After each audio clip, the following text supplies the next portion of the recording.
Now, the Greeks had primarily four words for love. All right, the first one you probably heard is Eros.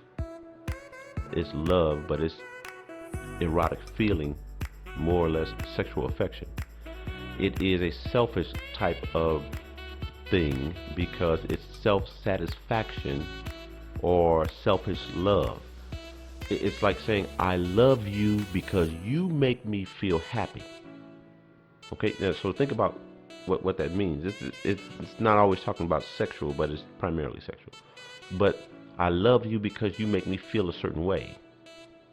Then my feeling then is contingent on how you make me feel. It's induced by you.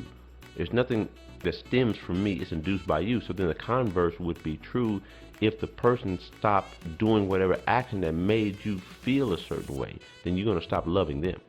So it's actually selfish. There's a contingent of selfishness, a large contingent of selfishness in Eros. It is something that's induced by the conduct of someone else, and it's only sustained by that person's conduct. The person removes the conduct, then the feeling is gone. So you can see that when people talk about we fell out of love. How did you fall out of love? I mean, what was it? You driving and you just fell out? Door open, love, I fell out. No.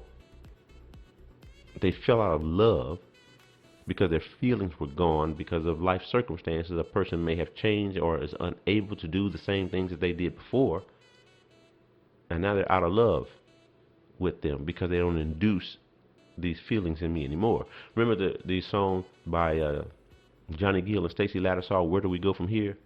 That was a perfect song describing the falling out of love. See, when the feeling is gone, see, where do we go from here?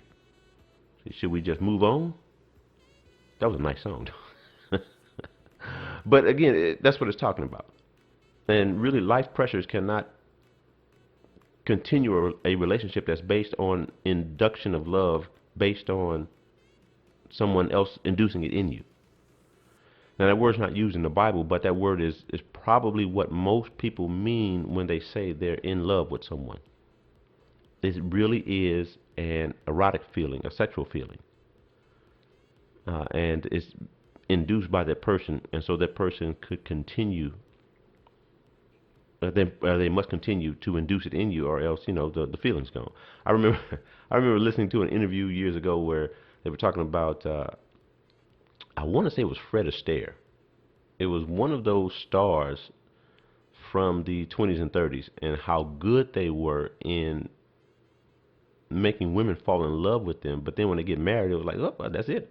I was only good in inducing. I wasn't good in maintaining. So they were good at the courtship and all that, but they weren't good at maintaining a marriage. Why? Because they did it on induced feelings, erotic feelings. So and you think that we can often look at the way people conduct themselves as couples and tell that it's just an induced feeling, and then that feeling can go based on life pressures. So that's one, eros in Greek. Now it's not used in the Bible, but it was common in Greek for translated love. But it's translated love, but it was eros. It was just said eros back then. Now another word is storge. Now storge is nothing remarkable about this love either. Storge is simply a natural affection for family members. That's it. It should just simply be natural. So it's nothing special about it. It's natural. You should have that. What's special is if you don't have it. Paul used the negative term for it, for no natural affection in Romans 1:31 and 2 Timothy 3 verse 3. So he used that term of no natural affection for storge because it was remarkable that people would no longer have that feeling for their children, for instance. No natural affection for parents. That will be taken away from them. That's why it's remarkable. I mean, what happens to these children and how they treat them shows that there's no natural affection for them. So there's nothing remarkable again about storge, nothing at all. As blacks in the U.S., we have a term family or fam. You hear it now more than ever. Hey fam, for family. And what they're trying to say is because we have the same skin color and maybe some shared experiences of being black, mainly skin color, that should unify us. But storge was never a unifier. Okay, it was not a love that unified. It was just a natural love that should come with someone being of your own. That's it. So it doesn't unify a family. It doesn't unify people. It's just something natural that should be there. It's remarkable when it's not there. So that's it. Third word that is used in the Bible is philos or phileo.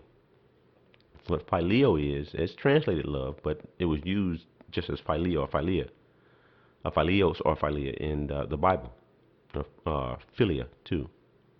And it's just a warm affection and intimate friendship. That's it. It's a warm affection of an intimate friendship. It demands nothing of the person themselves, nor the person who is the object of the affection. There are no demands placed on them or it.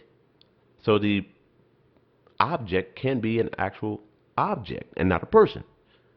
So you can have affection towards objects. When Paul was talking to Timothy, we know the scripture about the love of money is the root of all kinds of evil.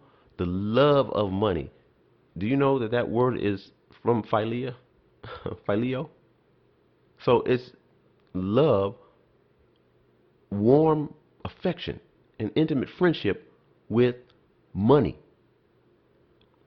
See, and that's why you can use that for that because there, money cannot love you back, right? Objects cannot love you back. So that's why it has to be, it's got to be philia that you use because it demands nothing of the money. It's just the money has to be there. You got to get it there. Matter of fact, wait, it doesn't even have to be there.